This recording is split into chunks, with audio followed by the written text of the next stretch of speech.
Voilà, dans cette quatrième partie, nous allons maintenant procéder à l'équipement FPV sur la voiture. Je vais utiliser cette caméra qui vient de chez Banggood, donc je vous laisse les références. Elle est en 12 volts. C'est donc grâce à cette caméra qu'on va pouvoir piloter la voiture. On va devoir relier cette caméra à l'émetteur vidéo, ainsi qu'à une alimentation. Et puis je vais utiliser cet émetteur vidéo, dont je vous laisse également les références chez Banggood. Alors moi simplement je vais enlever le boîtier métallique parce que c'est un peu volumineux, ça fait du poids, donc c'est pas vraiment utile pour nous, donc je vais l'enlever. Donc ça c'est l'émetteur vidéo dont je vais me servir pour le test et l'expérience, mais après il en existe d'autres, donc vous pouvez vous renseigner sur ce qui existe. Voilà, moi je vais garder juste cette partie là, sachant que celui-là il fonctionne en 12 volts, que la caméra fonctionne également en 12 volts. Donc ça veut dire que je vais utiliser un autre accu que celui fourni avec la voiture, un petit accu 3S en 12 volts. Et quelque chose qui est très important, c'est qu'il ne faut jamais brancher un émetteur vidéo sans son antenne, sinon vous pouvez très vite le griller. Donc moi par principe je mets tout de suite l'antenne, il faut la visser à fond. Voilà, comme ça quand je ferai mes essais, j'aurai une antenne et je ne risque pas de bousiller mon émetteur. Si on observe l'émetteur vidéo, voici la prise dont on va se servir. Alors je vous propose de regarder ça encore d'un peu plus près. Un noir, un blanc, un rouge, un jaune. Le noir va être le ground, la masse. Le rouge va être l'alimentation positive, le 12 volts. Le jaune c'est le signal vidéo. Et le blanc c'est le signal audio. Donc nous, le signal audio, on ne va pas s'en servir. Donc on va se servir des fils noirs, rouges et jaunes. Et le bouton qui est là va nous permettre de sélectionner les canaux. Les canaux de 1 à 8 s'affichent ici en rouge. Alors bien sûr, je précise que pour pouvoir utiliser cet émetteur vidéo en FPV, il faut avoir le récepteur qui va avec. Et maintenant, si on regarde la caméra, la partie qui nous intéresse est ici. On voit que cette caméra effectivement marche en 12 volts.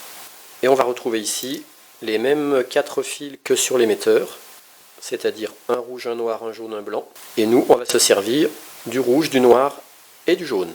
Dans la boîte qui correspond à la référence de l'émetteur vidéo que je vous ai donné en lien, est fourni le récepteur vidéo qui va avec, qui se présente comme ça, qui s'alimente aussi en 12 volts, par ici. Donc on peut se servir d'un accu lithium polymère 3S. On va récupérer ici notre sortie vidéo. Ça c'est si on avait de l'audio, mais nous on n'en aura pas besoin parce qu'on n'aura pas de micro sur la voiture. Et puis on pourra changer les canaux ici pour s'accorder au canal qui est là. Et les canaux s'afficheront ici. Ici il faut venir mettre l'antenne. Donc là si on oublie de mettre l'antenne c'est pas grave, on risque pas d'endommager le récepteur contrairement à l'émetteur. Simplement si on oublie de mettre l'antenne, on ne recevra pas la vidéo, on perdra la vidéo au bout de 10 mètres. Donc si vous vous procurez cet article là, il y a à la fois l'émetteur et le récepteur qui sont fournis ensemble. Il y a également les câbles qui sont fournis avec, et nous on va venir brancher le jaune ici. Le blanc on peut le raccorder, mais de toute façon on s'en servira pas. Par contre de l'autre côté, le câble jaune là, ça sera lui qui sera à brancher à un écran ou à des lunettes pour le FPV. Voilà maintenant le schéma de branchement de nos 3 composants. Ici c'est l'accu, ici c'est l'émetteur vidéo et ici c'est la caméra. Comme vous pouvez le voir, c'est très simple. On va relier le fil jaune de la caméra au fil jaune de l'émetteur, le fil noir de l'émetteur et le fil noir de la caméra, on va les relier au fil noir qui provient de l'accu LiPo 3S, et ce fil rouge, je le souderai au fil rouge de l'émetteur et au fil rouge de la caméra. Comme ça, ma caméra et mon émetteur sont alimentés en 12 volts en parallèle, et le fil de signal va bien aller de la caméra à l'émetteur. Parce que je le rappelle, tout l'ensemble fonctionne en 12 volts. C'est pour ça que j'ai un accu 3S qui délivre du 12 volts, qui va alimenter ma caméra et mon émetteur en 12 volts. Par contre, si vous prenez une autre caméra, il existe des caméras qui fonctionnent en 5 volts, ce schéma de branchement-là ne marchera pas. Faites bien attention à respecter la tension d'alimentation des différents composants que vous utilisez. Alors maintenant concernant la caméra, cette caméra est très bien parce qu'elle est fournie avec un boîtier comme ça, c'est comme un joystick, on peut appuyer, aller à gauche, à droite, en haut, en bas. Elle est fournie directement déjà avec cette prise là, c'est très intéressant, je vais vous expliquer pourquoi. Et moi le but de ce que j'ai à faire là, c'est de repérer le bon endroit où mettre ma caméra FPV. Parce qu'avant de tout installer, je voulais être sûr que ça aille bien. Donc en fait je vais pouvoir faire des tests en direct avec un écran. Et le but c'est de trouver le bon endroit où je dois la mettre. Parce qu'en plus je voudrais la mettre sur un cerveau, de façon à pouvoir la faire pivoter dans la voiture si j'ai besoin de regarder sur les côtés. Alors pour pouvoir faire mes essais, il va falloir que je branche cette caméra à un écran et que je puisse vérifier en direct ce que donne l'affichage de la caméra, la vue de la caméra sur l'écran avant de l'installer définitivement. Alors pour faire ça il faut un petit peu de matériel. Moi j'ai un écran. Cet écran je l'alimente avec un accu LiPo 3S parce qu'il fonctionne en 12 volts. L'entrée vidéo va se faire avec cette prise RCA et il se trouve que cette prise RCA elle rentre directement dans cette prise là. Donc ce qui est très bien c'est qu'ils aient fourni ce petit adaptateur parce que sur ce côté là normalement cette prise là ne rentre pas dans celle là, mais là ils ont fourni l'adaptateur donc ça c'est très bien. Donc je rentre la prise. Et puis là c'est très bien aussi parce que c'est une prise qui peut se brancher directement derrière un adaptateur 12 volts qui en général ont des prises comme ça. Et cette prise là elle rentre également directement ici. Donc je branche. Et ça j'ai plus qu'à le brancher sur le secteur. Voilà, j'y branche sur le secteur. Et j'ai tout de suite l'image qui apparaît. Donc comme ça va me permettre de tout de suite voir quelle est la bonne position de la caméra dans la voiture et notamment de repérer la bonne hauteur. Donc moi je pense qu'il faudrait que la caméra soit comme ça. Là j'aurai une vue sympa de l'intérieur de la voiture parce que le but c'est quand même que j'arrive à voir la route, à voir ce qui se passe devant moi. Donc je pense que ma caméra il faut que je la mette à peu près par là. Et comme je veux la mettre sur un cerveau, ça tombe bien parce que le cerveau va prendre de la hauteur, va lui donner de la hauteur, et moi justement je veux qu'elle soit en hauteur, parce que si vous voyez, si je la mettais là-dessous, on verrait rien, on verrait pas la route. Donc ça c'est bien pratique ce système là pour repérer ou positionner une caméra avant de faire les installations définitives. Maintenant je vais vous montrer, parce que cette caméra elle dispose d'un OSD, OSD ça veut dire On Screen Display, ça permet d'incruster de l'information. Si vous voulez faire comme moi, mettre une inscription ici, qui apparaît sur la caméra, parce qu'il y a une fonction OSD avec la caméra, il faut se servir de ce petit bouton là, comme d'un joystick. On peut le faire aller à gauche, à droite, en haut, en bas, ou appuyer dessus. Donc pour rentrer dans le menu, il faut appuyer sur le bouton. Mais le problème, c'est que quand on reçoit la caméra, les menus sont en chinois. Alors je vais vous expliquer comment changer la langue. Parce que là j'ai pris des risques, parce que si je me trompais dans les lignes, je ne savais plus du tout où j'étais, parce que c'est tout en chinois. Donc j'appuie sur le petit bouton, et pour changer le menu, ça apparaîtra tout en chinois. Donc ne vous inquiétez pas, il faut descendre une fois, deux fois, trois fois, quatre fois, cinq fois, 6 fois. Une fois que vous êtes dans cette ligne-là qui apparaîtra en chinois, ça ne sera pas marqué spécial, vous appuyez sur le bouton, et là, quand vous êtes dans ce menu-là, eh bien, vous descendez sur la deuxième, troisième, quatrième, cinquième, sixième, septième ligne. Une fois que vous êtes là, avec le petit bouton, vous appuyez soit vers la droite, soit vers la gauche, et ça vous change la langue. Et une fois que vous êtes en anglais, eh bien, vous êtes sauvé. Vous pouvez aller directement dans Cam Title, vous appuyez sur le bouton. Une fois que vous êtes là, vous vous déplacez, vous voyez ici il y a la lettre en concerné, la fonction concernée qui clignote. Donc vous allez aller sur Clear. Là, vous vous déplacez donc avec le stick soit en haut, soit en bas, soit à droite, soit à gauche. Et là maintenant, une fois que vous êtes sur Clear, vous appuyez sur le bouton, ça va vous effacer l'inscription qui était là. Moi je ne vais pas le faire parce que sinon il faut tout que je retape. Et après, vous allez sélectionner les lettres que vous voulez. Par exemple, si vous voulez marquer Noël, vous êtes sur le N, vous appuyez sur le N. Après vous allez sur le haut, vous appuyez sur le haut. Après vous allez chercher le E et ainsi de suite et vous construisez comme ça votre mot ici. Une fois que c'est fait, vous avez terminé, vous allez sur pause, c'est-à-dire position, vous appuyez dessus, voilà, il vous l'affiche à un endroit, et pareil avec le stick, vous pouvez soit le monter, soit le descendre, soit le faire aller à droite, soit le faire aller à gauche. Quand vous avez la bonne position, vous appuyez, et vous allez sur End, vous rappuyez. Voilà, et maintenant on va aller sur Return, Exit. Et voilà, on est sorti du menu de l'OSD.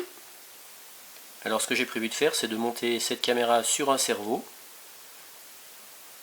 La prise de cerveau étant reliée au récepteur sur une voie de ma radio, par exemple le potentiomètre. Comme ça, je pourrais à loisir faire tourner ma caméra à l'intérieur de l'habitacle pour regarder sur les côtés. Une fois qu'on aura trouvé les bons réglages, eh bien je vais devoir couper ce câble-là. Je ne me servirai plus de cette partie-là. Et j'aurai plus que ces fils là que je pourrais relier à mon émetteur vidéo et à mon AQ3S. Alors je suis très agréablement surpris parce que le support de la caméra se fixe très facilement au niveau du cerveau, puisque la vis prévue pour fixer la croix blanche permet également de fixer le support de caméra. Je me suis branché sur la voie 6 de ma radio, ça correspond au potentiomètre, et quand je tourne le potentiomètre, ça me fait bien tourner le support de la caméra. Ce que je veux, c'est pouvoir tourner et à droite et à gauche, donc il faut que mon potentiomètre, quand il est au milieu, ma caméra elle regarde devant. Je vais en profiter aussi pour rajouter un buzzer sur une autre voie disponible de ma radio, comme ça me fera un petit klaxon, ou éventuellement si je ne sais plus où est ma voiture, je peux l'activer pour peut-être m'aider à la repérer avec la sonnerie. Et voilà, ça marche.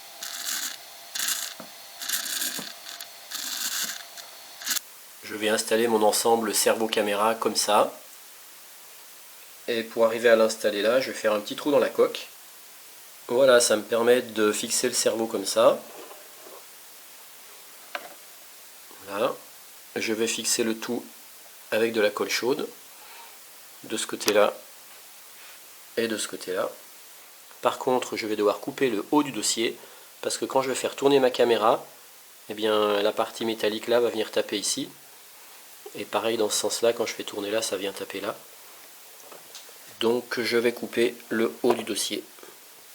Voilà, j'ai mis un coup de pistolet à colle chaude ici, également de la colle chaude là. Et maintenant mon cerveau est bien fixé sur la coque plastique. Et après avoir coupé le dossier, la caméra devrait pouvoir tourner sans problème. Pour l'AQ vidéo, en fait, je vais prendre un AQ3S 450 mAh, comme ça il est tout petit, en prise JST. Donc là je suis en train de commencer à préparer mes câblages. Et maintenant j'attaque la partie soudure. Et moi je fais en sorte que je puisse facilement enlever la coque de la voiture. Donc en fait toute la partie vidéo ne sera pas reliée au châssis de la voiture, elle sera que sur la coque.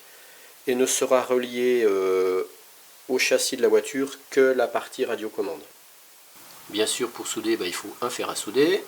Moi je prends du fil d'étain électronique. Et puis il faut déjà penser à étamer les fils, chaque fil, avant de faire la soudure. Et voilà, j'ai terminé la voiture. Alors je vais vous expliquer comment j'ai fait l'équipement FPV. Alors j'ai choisi de placer mon émetteur vidéo ici. Plus c'est haut, plus j'aurai de portée vidéo. Mon récepteur radiocommande, je l'ai placé également en hauteur. Pareil, plus les antennes sont hautes, plus j'aurai de la portée.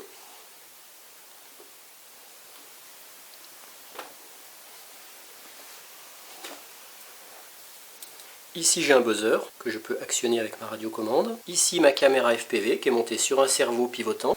Comme ça en pilotant la voiture je pourrais tourner la tête et voir sur les côtés. Et puis ce que j'ai également privilégié, c'est le fait de mettre tout le système FPV sur la coque plastique. Ce qui fait que je peux très facilement ouvrir la voiture sans tirer les fils de l'équipement FPV que je vais vous décrire. Et en fait j'ai que les fils qui concerne les fils de cerveau qui relient le récepteur radiocommande et le SC, et l'autre fil qui va aussi du récepteur radiocommande au cerveau de direction. Donc vous voyez, j'ai que deux fils entre ma coque et le châssis de la voiture, puisque tout le système FPV est dans la coque. Et l'accu vidéo, je l'ai mis sous la coque. Et du coup, je peux changer facilement les deux accus en soulevant la coque. Ah oui, ici j'ai aussi, comme est livré avec cet ESC, un interrupteur. Je l'ai fixé là, comme ça me permet, même quand il y a la coque, d'accéder facilement à cet interrupteur et de mettre la voiture sous tension. Ou hors tension. Et puis maintenant, si je vous explique sous la coque de la voiture, encore une précision assez importante, comme il y a beaucoup de fils, il faut faire attention à ce qu'il n'y ait aucun fil qui puisse venir se prendre ici dans les engrenages quand le capot sera fermé et que la voiture roulera. C'est pour ça que j'ai tout scotché là-dessous à l'intérieur, pour être sûr qu'il n'y ait vraiment aucun fil qui puisse venir se prendre dans les engrenages. Donc ça, faites bien attention. Alors avant de faire un essai en extérieur, je vais maintenant faire un essai en intérieur, en liaison radio, tant au niveau radiocommande que vidéo, puisque cette fois je vais recevoir la vidéo avec ce récepteur là qui est fourni avec l'émetteur, et je vais visualiser dans cet écran là, sachant que dehors je piloterai avec les lunettes. Voilà, j'ai tout mis sous tension, et voilà ce que je vois avec la caméra FPV comme si j'étais assis dans la voiture. Et si je tourne le potentiomètre, ça me tourne ma caméra comme si je tournais la tête dans la voiture. La même manipulation vue de l'extérieur.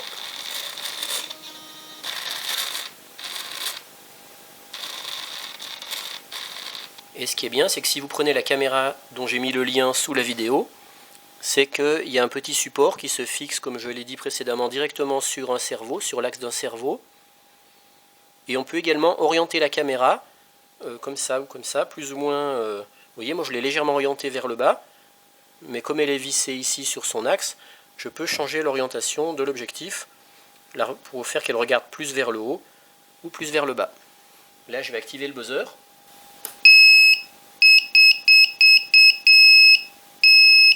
Voilà, il est ici et je l'ai mis sur une voie de ma radio. Allez, maintenant il ne reste plus qu'à faire les essais en réel, en extérieur, et vous découvrirez ça dans ma prochaine vidéo. Allez, ciao!